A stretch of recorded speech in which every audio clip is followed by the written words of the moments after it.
While President Kennedy never admitted to having extramarital affairs, there have been plenty of juicy rumors. And as time goes on, more women are talking about JFK behind closed doors, some of whom may surprise you. Of all John F. Kennedy's affairs, his relationship with Marilyn Monroe is by far the most notorious. Monroe was one of the most famous actors on the planet at the time, and their relationship has been examined time and time again in art, pop culture, novels, and more. Where sex was concerned, John F. Kennedy thought he was untouchable, invulnerable. And while Monroe's affair with JFK is fairly well documented, another alleged affair of Monroe's with JFK's brother, Robert Kennedy, doesn't receive quite as much attention.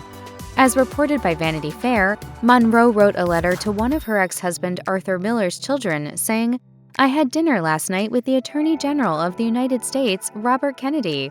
He is very intelligent, and besides all that, he's got a terrific sense of humor. I think you would like him. He isn't a bad dancer either."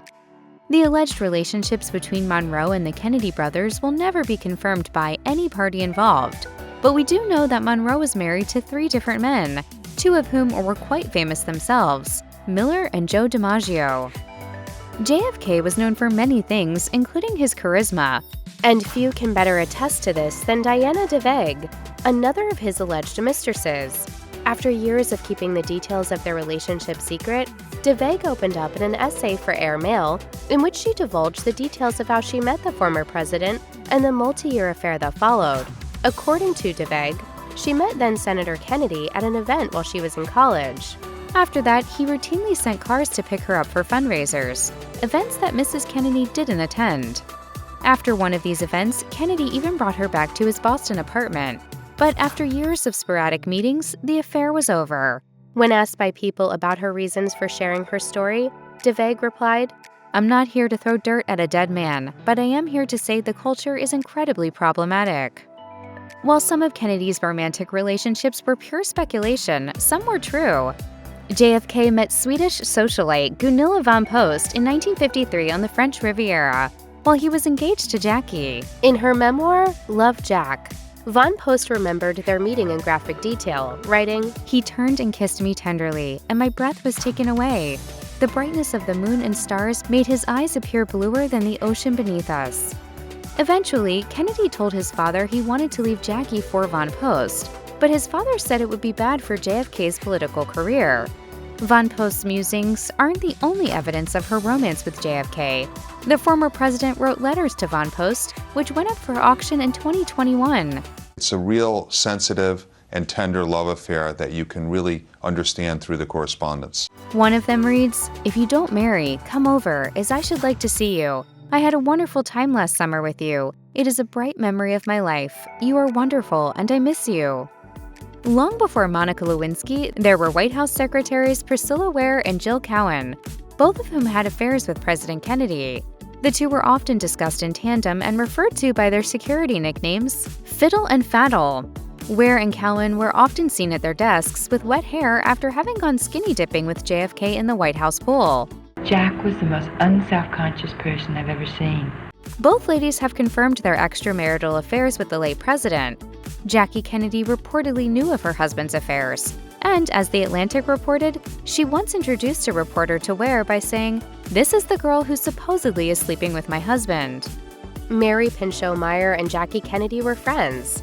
Still, Meyer had an affair with JFK. We went through the White House gate logs from this period, see her being signed in on at least 15 occasions under her own name, always around dinner time. But what's most shocking about Meyer's life is the way it ended. She was shot to death, and the case remains unsolved. In the 1999 biography, A Very Private Woman, author Nina Burley describes the scene, writing, "Passerby heard screams, and a witness looked over the wall and saw a man standing near her body. The police came and shortly arrested a black male soaking wet, who said he fell into the Potomac while fishing. No gun was ever found." The man was later exonerated of the crime. There are several theories surrounding Meyer's death, but as Burley writes, she had to die because she knew too much. Prior to the Kennedy administration, First Ladies didn't have press secretaries. That all changed when Jackie hired Pamela Turnure Timmins. According to the Washington Post, Jackie once said of Timmins, "She answers every question exactly as I would. I know she will do it correctly, so we don't even communicate for weeks on end. Naturally, Timmins knew President Kennedy, and there were reports that the two were having an affair. Timmins didn't speak about the former president much, but she did say of a party she attended to, which the newly elected President Kennedy showed up without warning, it was suddenly no longer the Senator or Jack, whatever people may have called him, but Mr. President. And I can't really adequately describe the electric feeling that was in that room. President Kennedy openly denied having affairs. He even denied knowing specific women. One of these was Judith Exner, who publicly declared she'd slept with the former president. Exner claimed she'd been pregnant with JFK's baby and had an abortion shortly before the assassination. I can, at this time, emphatically state that my relationship with Jack Kennedy was of a close personal nature. Exner met Kennedy at a Frank Sinatra concert, another man with whom she had a relationship.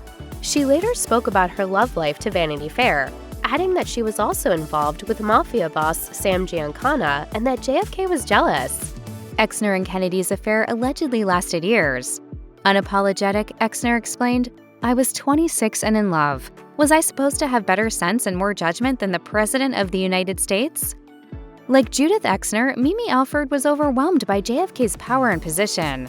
Alford opened up to people about her time as a White House intern and her relationship with the president, saying, "The fact is I was vulnerable, and the president was a very powerful man." Certainly was an incredibly imbalanced relationship and not a good relationship in hindsight, looking back. Alford claimed Kennedy was the first man she ever slept with, and that it happened in Jackie Kennedy's bedroom. And in writing her memoir, she was honest with her readers, admitting, "I think if I was 19, and as I would do it again. It's hard to say I wouldn't. He was magnetic." One of the most famous actors of the time was Marlene Dietrich. And in 2000, 8 years after her death, ABC reported that she'd had a one-night stand with JFK during his presidency. Kennedy had invited Dietrich to visit the White House. She arrived at 6:30 p.m. and had to be somewhere to accept a plaque by 7 o'clock p.m. According to Dietrich's friend, Kenneth Tynan, who quoted her in his journals, Dietrich shared, "It was all over sweetly and very soon. And then he went to sleep. I looked at my watch and it was 6:50. Dietrich woke up the president to ask him to show her the way out. As he led her to an elevator, Kennedy reportedly asked the actor, who was nearly 20 years older than him, if she'd ever been involved with his father. Dietrich assured him she hadn't. Maybe she was even telling the truth. Out of all of Kennedy's alleged mistresses, Inga Arvad may have had the most interesting stories. For example, J. Edgar Hoover suspected her of being a spy, although the evidence is spotty.